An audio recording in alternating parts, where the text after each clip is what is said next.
जिस तरीके से सरकार और ईडी के द्वारा हमारी उपेक्षा की जा रही है और हमारी बात सुनी नहीं जा रही है, हम यहाँ कल भूख हड़ताल में बैठेंगे।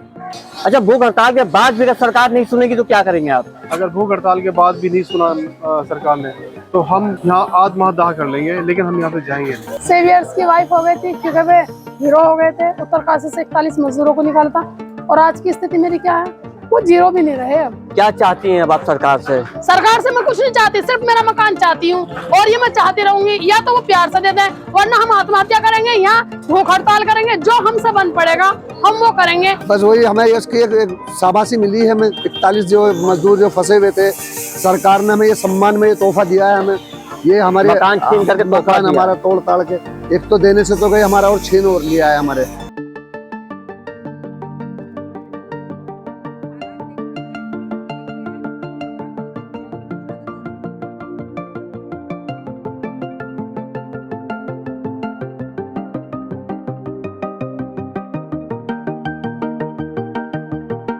क्या नाम है आपका? मेरा नाम वकील हसन अंग्रेज है और मैं श्री राम कॉलोनी दिल्ली 94 में रहता हूँ। तो यहाँ के हालात के बारे में कुछ विस्तार से बताएंगे आप? ये 28 तारीख की बात है, मैं काम पे था, मैं गया हुआ था काम पे और मेरी बीवी जो थी मायके गई हुई थी। तो पीछे से डीडी और पुलिस वाले आए थे और चोरी की तरह मेरे घर पे आ गए धावा बोल दिया उन लोगों ने। और मेरे जो पीछे मेरे बच्चे थे, यहाँ पे बच्चों की मौजूदगी में उन्होंने ऐसे घर का दरवाज़ा तोड़ा है जैसे एक चोर क्रिमिनल का घर तोड़ रहे हैं वो लोग। जब मैं भाग दौड़ के यहाँ पे आया हूँ, बड़ी मुश्किल से मेरा एक्सीडेंट होते होते बच गया, तो मैंने आके उनसे सवाल किए कि आप ये क्या कर रहे हो, तो उन्होंने कोई जवाब नहीं दिया। वो बोलते हैं कि हम अपना मकान तोड़ रहे हैं और हमारे पास ऑर्डर है। मैंने ऑर्डर दिखाई है, आप जो है आपने कोई नोटिस नहीं दिया ना, आपने पहले बताया, कम से कम मैं सामान तो निकालता अपना। तो उन्होंने इसका कोई जवाब ना देते हुए पुलिस वालों को सौंप दिया और पुलिस वाले मुझे ले जाके मुझे थाने में बैठा दिया। उसके बाद फिर मेरे बच्चों को अंदर से निकाल के उन्हीं के साथ बदतमीजी की गई, उनके साथ मार पिटाई भी की गई, उन्हें भी ले जाके थाने बैठाया गया। मेरे साथी मुन्ना है, जो कि हम लोग टनल में थे, ये हमने उत्तरकाशी में टनल में जब 41 लोगों ने निकाला था, वो भी आया, उसे भी उठा के थाने में बैठा दिया।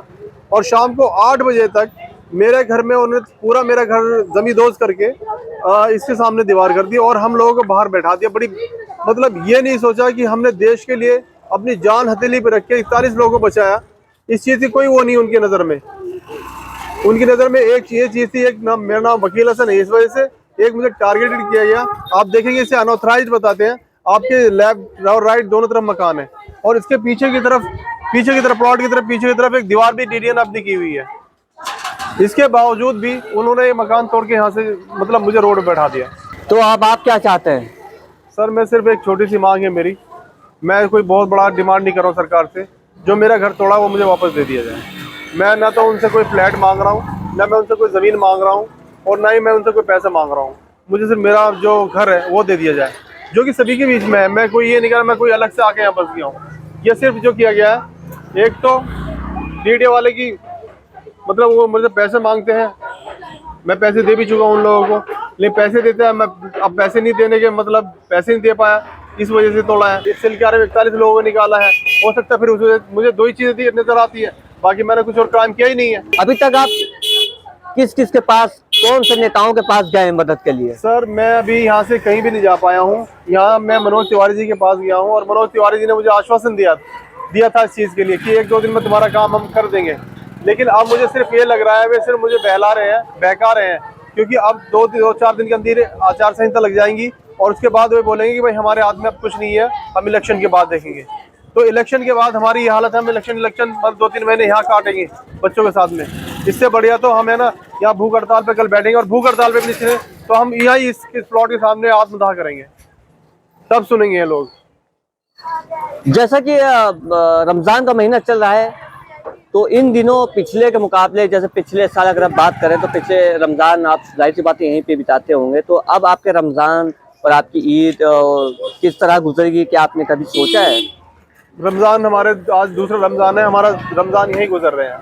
हम यही रमज़ान सहरी खा रहे हैं और यहीं हम अपना रमज़ान खोल रहे हैं। आप अगर रमज़ान के टाइम आते हैं तो शायद हम यही खाना खाते हुए मिलते हैं। अभी भी हम रोज़े से हैं। उत्तरकाशी टनल में जो लोग फंसे थे उनको निकालने में अहम भूमिका रही है आपकी और आपकी टीम के लोगों की। अब इसके बदले में अब क्या चाहते हैं, क्या इनाम मिला आपको या मिलना चाहिए था?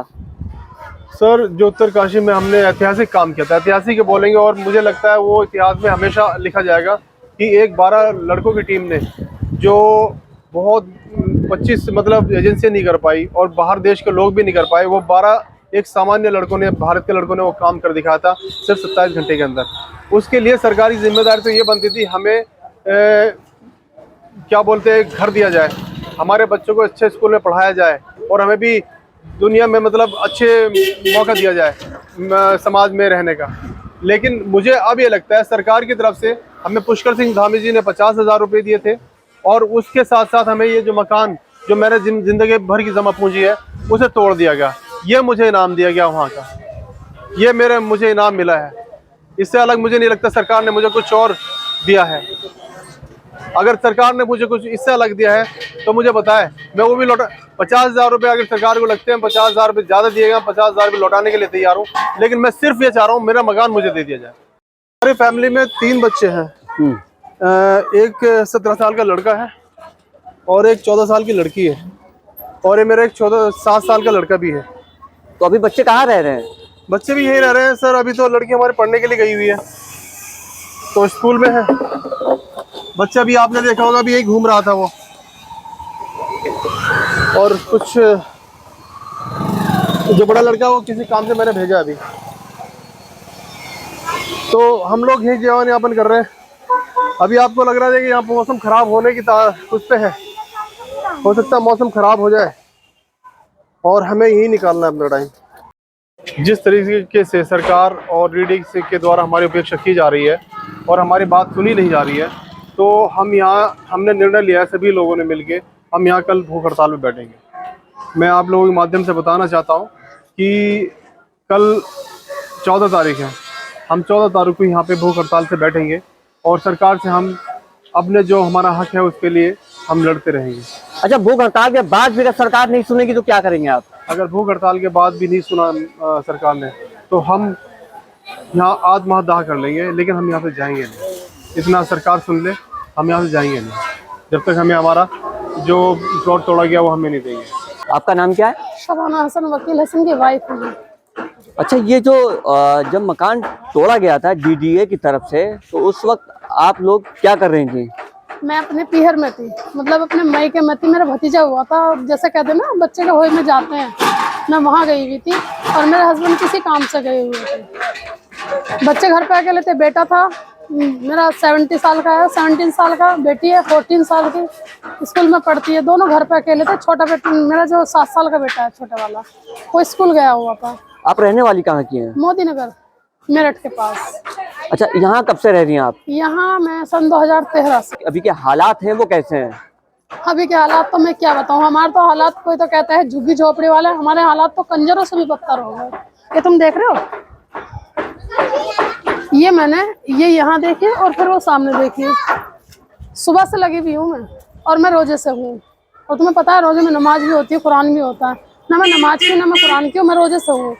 मैंने नाली का कीचड़ निकाल रही हूँ। घर के आगे से जो हमारी कभी जिंदगी थी ना साफ सुथरी, कल तक मैं हीरो की वाइफ हो गई थी, सेवियर्स की वाइफ हो गई थी, क्योंकि वे हीरो हो गए थे। उत्तरकाशी से 41 मजदूरों को निकालता और आज की स्थिति मेरी क्या है, वो जीरो भी नहीं रहे। अब उत्तरकाशी टनल में फंसे लोगों को निकालने में आपके पति ने काफी मदद की, तो आपको क्या लगता है कि इसके बदले में आपको ये सिला मिला, क्या सही है या गलत है? मदद, आप उसे मदद बोलेंगे, वो इतना बड़ा काम था जहां सरकार की नाक फंसी हुई थी।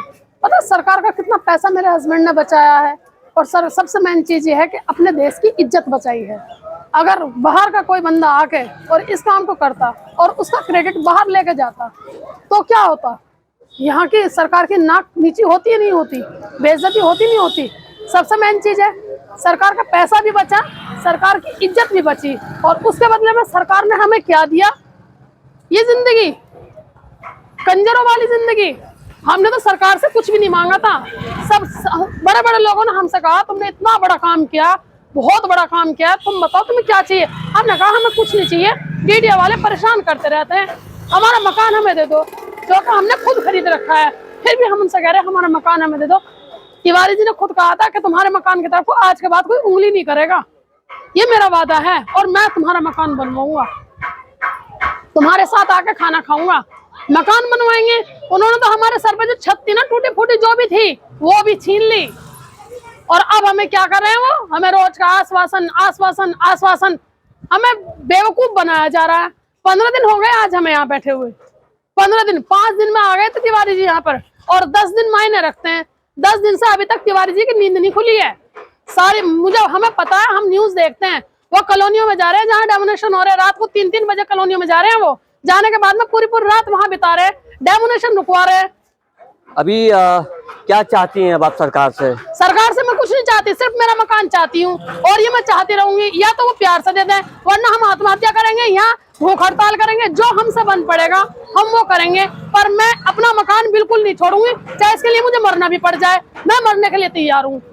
तो इसके लिए क्या तैयारियां की हैं आपने? कल हम भूख हड़ताल से बैठेंगे, कल से जो हमारा सबसे मेन मुद्दा है, कल से हम भूख हड़ताल पे बैठेंगे। उसके बाद अगर वो मानते हैं ठीक है, और नहीं मानते फिर हम आग लगा कर मर जाएंगे। मेरा नाम मोहम्मद इरशाद अंसारी।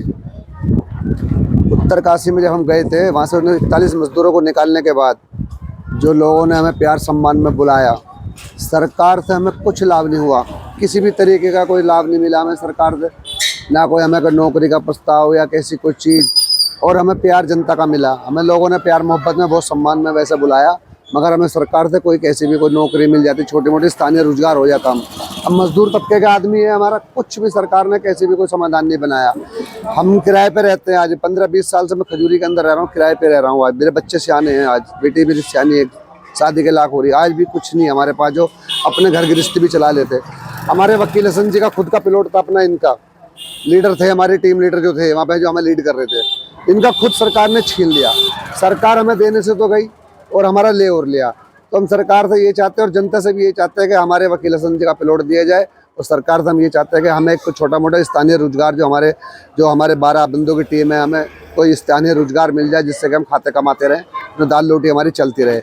अन्य आज देखो मौसम कितना, आज तारीख तुम्हारी, आज तारीख देखो 13 तारीख है, 13 तारीख में देखो मौसम कितना ख़राब है, पूरी दिल्ली पूरी बादलों से घिरी पड़ी है।